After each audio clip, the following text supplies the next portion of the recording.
Teenagers generally have the opinion that their parents were never teenagers. Maybe once upon a time, their parents were young. Without a doubt, they are now adults. However, how could they ever have been teenagers and still be unable to comprehend their own children? This viewpoint, which implies that you can learn something about teens by being one, is actually quite hopeful. However, Back to the Future is even more upbeat since it suggests that you can go back in time to when your parents were teenagers and aid them when they most need it. The movie begins with the camera panning over a sizable collection of clocks in Dr. Emmett Brown's garage or home laboratory. An overflowing dog bowl labeled Einstein receives the contents of a tin of rotten dog food after a robotic can opener opens the container. Both radio and television start up. After a commercial ends, a lady newscaster announces the recent theft of a case of plutonium on television. Marty McFly enters the garage through the front entrance. Marty shouts, reaches down, and partially raises the doormat. He drops a set of keys back down beneath the doormat after placing them there. Marty walks into the garage while whistling for Einstein and yelling for Doc. He makes a remark about the state of the place. When Marty sets down his skateboard, it slides over the ground until it collides with a secret box of plutonium. He activates Doc's amplification system and sets every option to maximum.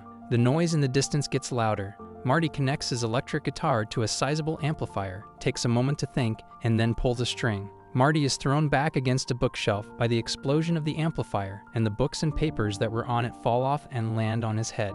Marty raises his sunglasses, allowing us to see his face for the first time. He exclaims, "Whoa, rock and roll," as a deafening ringing fills the garage. Although it initially sounds like a fire alarm, it turns out to be the telephone. Marty receives a call from Doc asking her to meet him that night at 1:15 a.m. at the Twin Pines Mall. Marty queries where he has been the entire week. Doc claims to have been employed. He learns from Marty that his equipment had been on all week. Doc reminds Marty not to connect to the amplifier after reflecting. There is a remote chance of overload, he argues. Marty says he'll keep that in mind as he casts a quick glance at the smashed amplifier. Doc inquires about them as all of the several clocks suddenly chime loudly and simultaneously. He learns from Marty that the time is 8 o'clock. The information makes Doc happy since it proves that his experiment was successful and all of his clocks are 25 minutes off. This means that it really is 8:25 and Marty is running late for school, grabs his skateboard, and quickly exits the garage. Marty boards a skateboard and skates across the town,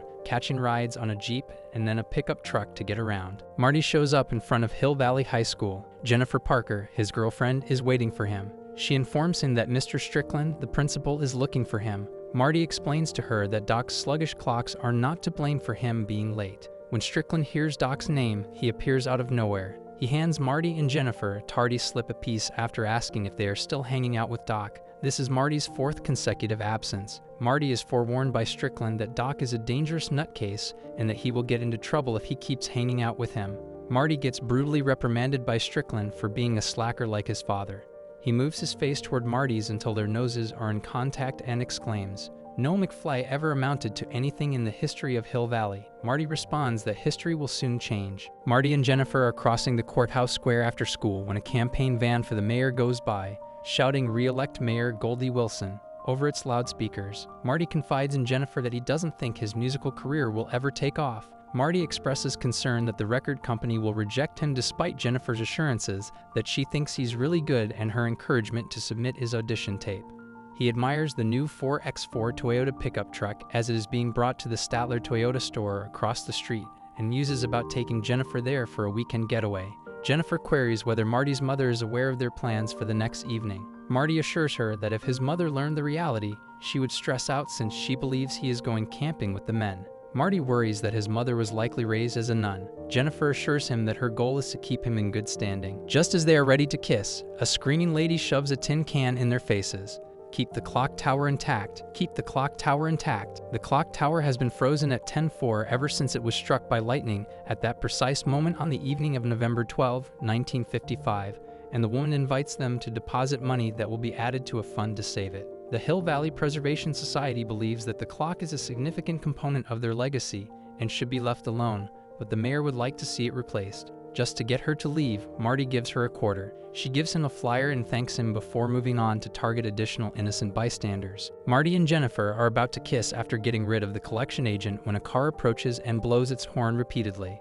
Jennifer's father is on his way to pick her up. On the reverse of the clock tower flyer, Jennifer hastily writes her phone number and the words, "I love you," next to it. She enters the vehicle. Marty examines the flyer's reverse side. He beams. Marty remounts his skateboard and picks up a police cruiser to follow. He travels back to Leon Estates, where he grew up.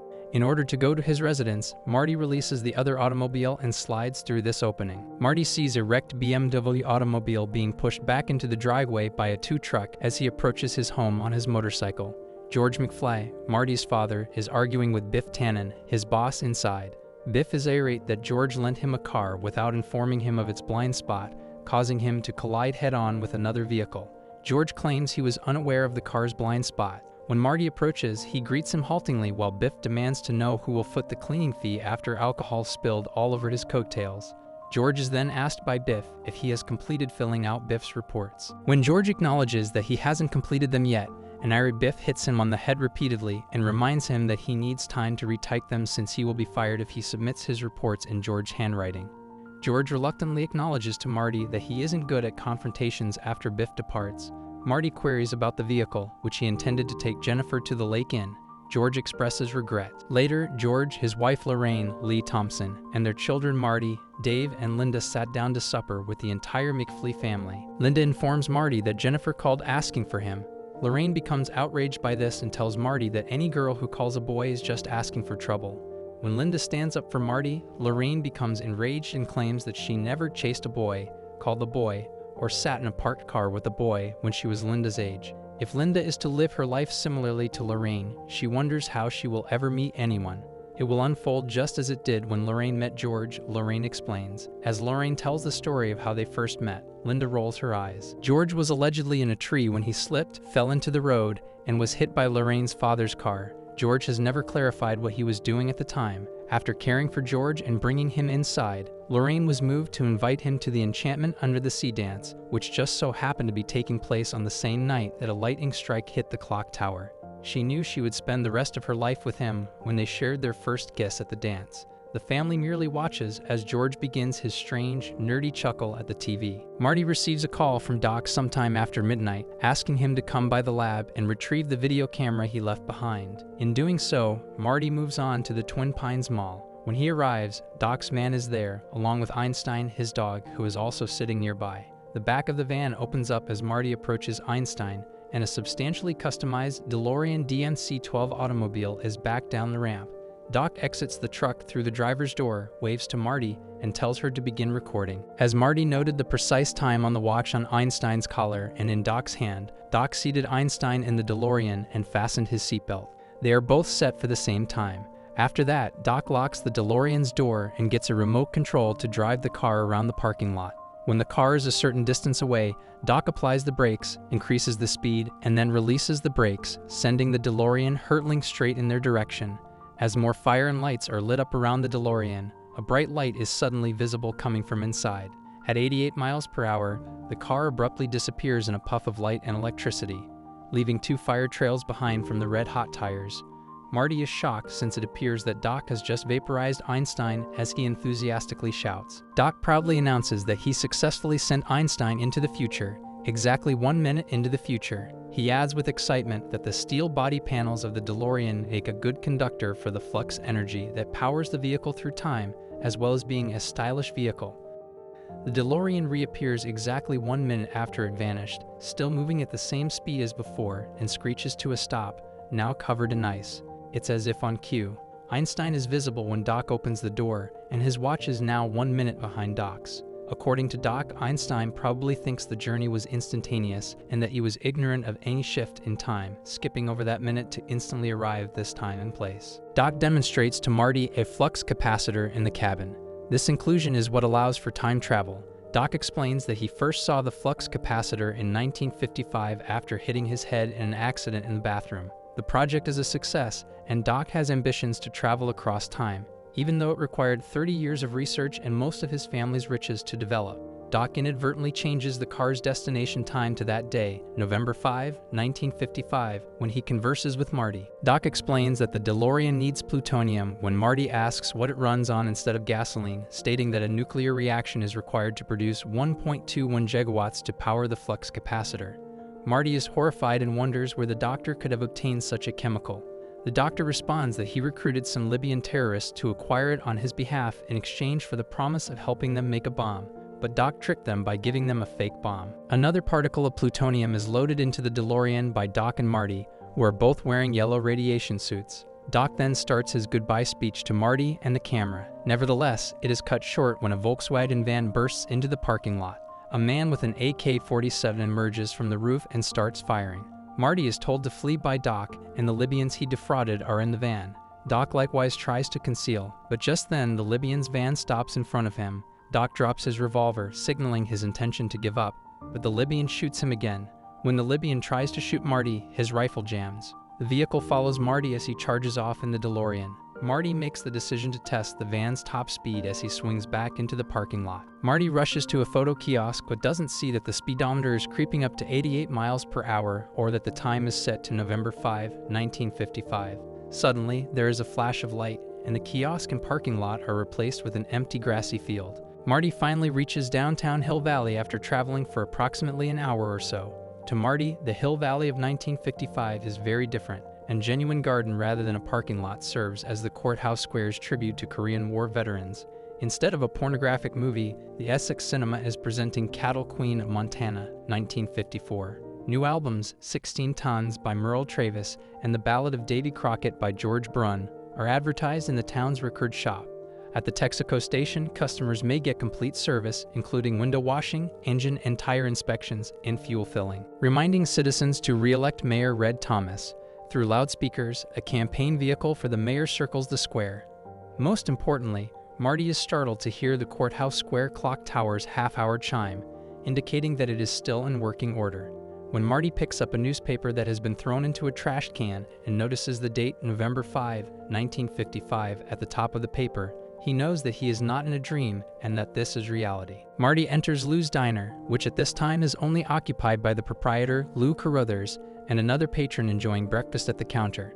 In 1985, Lou's Diner will serve as the location for an aerobics class. Marty rips a page out of the phone book and consults it later after looking up Doc's address in the phone booth. Lou orders Marty to order something or leave as he tries to get directions. Following misconceptions regarding Pepsi Free and Tab, Marty buys himself some decaf coffee. When they get back to Doc's estate, they are able to connect Marty's portable television studio and see the 1985 video Marty had shot. When they get to the part on the tape where Doc says that time travel requires 1.21 gigawatts of energy from the plutonium to power the flux capacitor, he becomes quite excited and anxious. Doc reveals that in 1955, plutonium was extremely difficult to come by and that the only energy source with enough power was a lightning bolt. Doc warns Marty in 1955 that it is hard to predict the exact location of a lightning strike.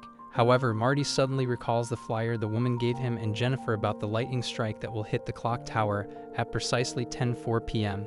the next Saturday night and gives it to Doc. Doc starts devising a strategy to harness the power of the bolt and send Marty home now that he has a time and date. Doc disagrees and cautions Marty that it would be harmful to future history and imperil his entire existence when Marty offers to spend a week in 1955. When he inquires about Marty's interactions during the previous few hours, Marty reveals that he had stopped his father and mother from ever meeting. When Doc requests to see the image of Marty and his brothers, Dave's head has entirely vanished. This means that before Marty can travel back to 1985, his parents must fall in love and share their first kiss within a week. The following morning, Doc drives Marty to high school. They see George getting picked on in the hallway during a passing time after spying on Lorraine cheating on a test through a classroom window and discovering that he had a big "Kick Me" letter pinned to his back. When Strickland, who in 1955 is down to his final dregs of hair, shows up and calls George a lazy, George is even more disheartened. Marty acknowledges that his best assumption is that Lorraine first felt terrible for him after her dad almost killed him, which is why Doc is perplexed as to how Lorraine could fall in love with someone like George. Doc sees their union as an instance of the Florence Nightingale effect, which occurs when nurses fall in love with their patients. Although Lorraine is already captivated by Marty, Marty tries to get George to talk to her. However, an attempt to simply introduce them to each other fails. Doc discovers that the situation is more serious than they initially believed. George lacks the confidence to take Lorraine out because he worries that he won't be able to handle hearing no, and putting them together forever may not be possible. Marty makes another attempt to persuade George at lunch by claiming that Lorraine has been mentioning him and that he should invite her to the Enchantment Under the Sea dance. George writes science fiction short stories while alone during lunch. Marty requests that George read one of them, but George declines since he's worried people won't like it. Additionally, he recommends that Lorraine might want to go to the dance with Biff, who is seated with Lorraine across the cafeteria and making advances toward her. Marty rushes over to them right away and removes the much bigger Biff off his mother. Marty is being pushed by Biff, but unlike his quiet father, Marty pushes back and prepares to attack Biff until Strickland intervenes. 30 years later, at 1:24 in the morning, a homeless person is observed resting on a bench in the town square when 3 sonic booms awaken him just before the DeLorean appears and smacks into the nearby pornographic theater. Red, the scumbag, remarks, "Crazy drunk drivers." When Marty reverses the DeLorean and spins around, the time-traveling experience causes the car to immediately ice up. Just suddenly, a blue VW minibus driven recklessly by Libyans passes by. When Marty hops back inside the DeLorean, it stalls once more. Marty is compelled to sprint to the shopping center where the initial experiment is happening. He observes Doc being shot once more and from a distance, sees the Libyans pursuing his former self through the parking lot. The Libyans lose control of their van, which crashes into the photo kiosk and tips on its side, trapping them until the DeLorean disappears and Marty's counterpart returns to 1955. Marty rushes to see Doc. Marty feels heartbroken that he couldn't help Doc in time. Doc, though, abruptly takes a seat. When Doc lifts his shirt to display his bulletproof vest, Marty is startled. When Marty questions him about what would happen if the future and space-time continuum were altered, the Doc replies, "Well, I thought, what the hell?" Marty is driven home by Doc, who informs him that he intends to travel for around 30 years in the future. Then, in a flash of light, he accelerates the DeLorean to 88 miles per hour and disappears into the night. The following morning, Marty discovers that his home's furnishings is set up differently. Dave works in an office setting while dressed in a suit. Dave is getting frustrated because Linda appears to be having problems keeping track of all the teenage lads who keep calling her for dates. After playing tennis, George and Lorraine are excited and even a little frisky when they get home. Marty explains that the car is totaled when Lorraine inquires about the camping vacation he and Jennifer are planning. When George reveals that Biff is waxing the car, a recent BMW, in the driveway, Biff now works for George and owns an auto detailing business instead of the other way around. Biff's attempts to get by with the least amount of work excite George, who appears amused, but now confronts Biff to complete the work he was hired for, 2 coats of wax instead of only 1. Biff quips that he'll finish the job correctly. A short while later, Biff enters the home with a box containing copies of George's debut book, whose cover features Marty in the radiation suit. When Biff delivers Marty a set of keys, he is unclear of how to process anything. They are for the Toyota pickup truck he had discussed buying with Jennifer at the start of the film. Jennifer stands behind Marty as he enters the garage and examines the truck, obviously surprised that the future for himself and his family had been drastically altered. He is relieved to see her and pleased that she has made his family more joyful. The DeLorean abruptly comes to a stop due to an electrical surge. Marty must travel with Doc to the future because something is wrong with his and Jennifer's children, says Doc as he emerges from the vehicle wearing outrageous apparel. Doc fills Mr. Fusion, a new addition to the car's engine, with fuel by rooting through a trash can. The DeLorean is crammed with all 3 people before it backs out of the driveway. Marty informs the doctor that because there is no road, he must back up much more in order to reach 88 miles per hour. Doc answers, "Roads? We don't need roads to go where we're going." Doc turned the vehicle into a hovercraft. The words "to be continued" flash on the screen as the car takes off and flies toward the camera. Back to the Future's weightlessness is one of its unique charms. The time-traveling escapade of Marty McFly and Doc Brown is one of our favorite films because of the way it adores its characters, its plot, and the limitless possibilities of its universe. Thanks for watching another Essential Recap. Please like and subscribe, and leave a comment what you'd like to see next.